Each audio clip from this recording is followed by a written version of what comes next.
आप सभी को सादर सेवा जोहार। मैं कुपाड़ ओम प्रकाश हुई के आपके बीच में एक फिर से छोटी सी जानकारी लेके उपस्थित हुआ हूँ।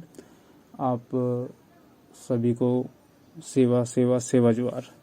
चलिए जानते हैं आज की जो अनोखी और छोटी सी जानकारी है। तो आपसे विनती करता हूँ कि एक लाइक, एक शेयर और सब्सक्राइब, और मेरे फेसबुक पेज में हो तो फॉलो अवश्य कीजिएगा। चलिए जानते हैं। कल्पवृक्ष ये एक महुआ का पेड़ है जिसे हम कल्पवृक्ष बोलते हैं। तो आप सभी लोग जानते हैं महुआ जो कोया फूल भी बोलते हैं या कोया फल बोलते हैं, जिसे कोया भी बोलते हैं। कोया के अर्थ तो बहुत सारे हैं पर इस फल को भी कोया बोलते हैं। तो आप सभी लोग ने देखा भी होगा इस पेड़ को और महुआ को या महुआ बीनने गए भी होंगे।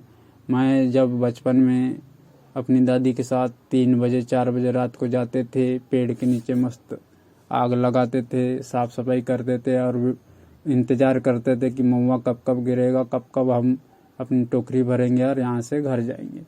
तो बहुत अच्छा लगता है वो जो सीज़न रहता है। अभी वर्तमान समय में ये सीज़न चालू है और हमारे यहाँ अभी महुआ बीनने भी जाते हैं। तो इसका हमारे जो दैनिक दिनचर्या में भी बहुत उपयोगी है। हमारे समाज में इसका बहुत महत्व है। हमारे प्रत्येक नेंग सेंग में भी इसका महत्व है। आप देखोगे तो जैसे हमारा फड़ापेन गोंगो या किसी भी प्रकार का गोंगो पीले चावल के साथ महुआ का जो फूल रहता है या फल रहता है उसको चढ़ाते अवश्य हैं। तो इसका बहुत महत्व है। चलिए जानते हैं। मैं बात करता हूँ बस्तर क्षेत्र की। बस्तर की एक अनोखी जानकारी मेरे तक पहुंची है, तो उस जानकारी को आपके बीच में शेयर करने की शेयर कर रहा हूँ। चलिए जानते हैं। अभी बस्तर की धरती महुए की मादक सुगंध, बस्तर की धरती की बात कर रहा हूँ जो हमारे गोंडवाना लैंड का एक हिस्सा है। तो बस्तर की धरती महुए की मादक सुगंध से महक उठी है। सड़कों में, कच्चे रास्तों में और दूर दूर तक फैले जंगलों में हर जगह सिर्फ महुआ ही महुआ नजर आता है। एक गांव है, कोलतार की सड़कों पर गिरे महुए के पीले फूल ऐसे लग रहे हैं जैसे काली घनेरी रात में आसमान में टिमटिमाते तारे हो। कभी आपने देखा है? कभी आप गए हैं जंगल या आपके क्षेत्र में महुए के पेड़ देखे होंगे? कितनी अच्छी महक आती है। ऐसा लगता है कि ये थोड़ी देर यहीं रुक जाऊं। इस टाइप की जो इन्वायरमेंट, जो वातावरण बनता है बहुत अच्छा लगता है।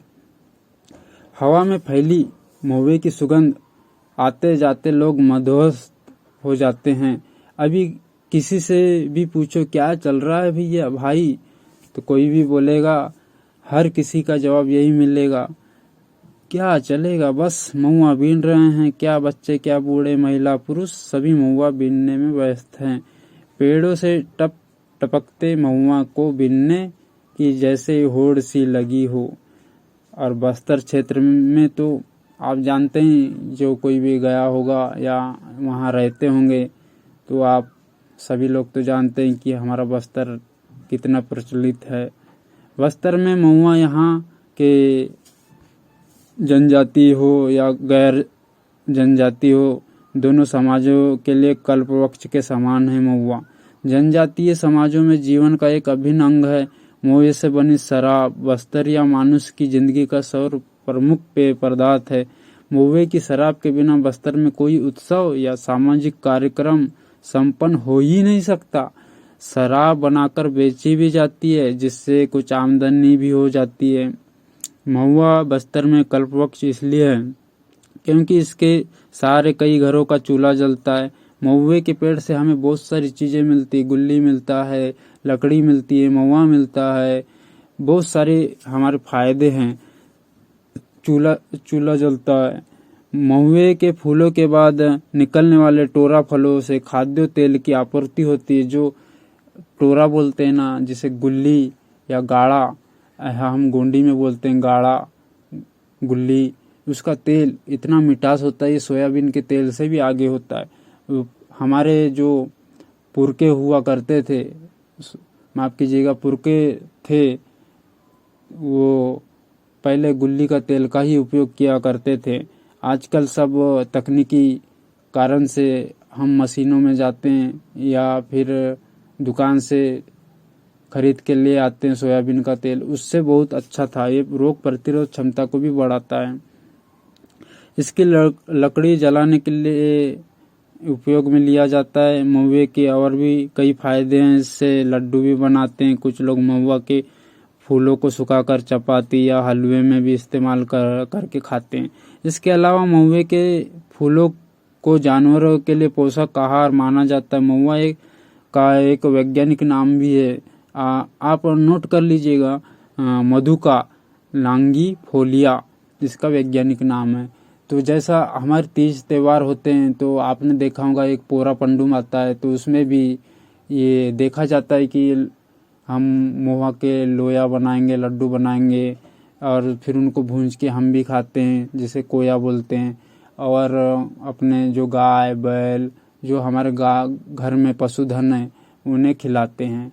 उसी के बाद हम जो भी नेंग सेंग आगे का करते हैं। ये बहुत अहम है हमारे कोइतरून समाज में। और आयुर्वेद में महुआ के पेड़ के कई स्वास्थ्य लाभ हैं। इसमें कई औषधि गुण मौजूद हैं। इसके अलावा इसकी छाल, पत्तियां, बीज और फूल भी गुणकारी हैं। महुए की कहानी बहुत ही लंबी है। इसके फायदे और इसके गुणों की जितनी चर्चा की जाए उतनी कम है। फिलहाल तो आप महुए के फूल को ऐसे ही खाकर देखिए, आपको सुस्वाद और सुगंध के साथ मिठास भी मिलेगी और शायद कहीं ना और मिठास भी मिलेगी। और आप सभी को पुनः सेवा जोहार। ये जानकारी इतनी थी, तो जानकारी आपको कैसी लगी तो कमेंट में आप अवश्य बताइएगा। और मेरे पेज को भी फॉलो और लाइक अवश्य कीजिएगा। और आपसे एक थोड़ी सी निवेदन है, हमें समाज से निवेदन है, मेरे सगा जनों से निवेदन है कि लाइक्स, कमेंट्स, सब्सक्राइब और पेज में अगर आप वीडियो देख रहे हैं तो इसे फॉलो भी अवश्य कीजिएगा। आपको पुनः सेवा जोहार।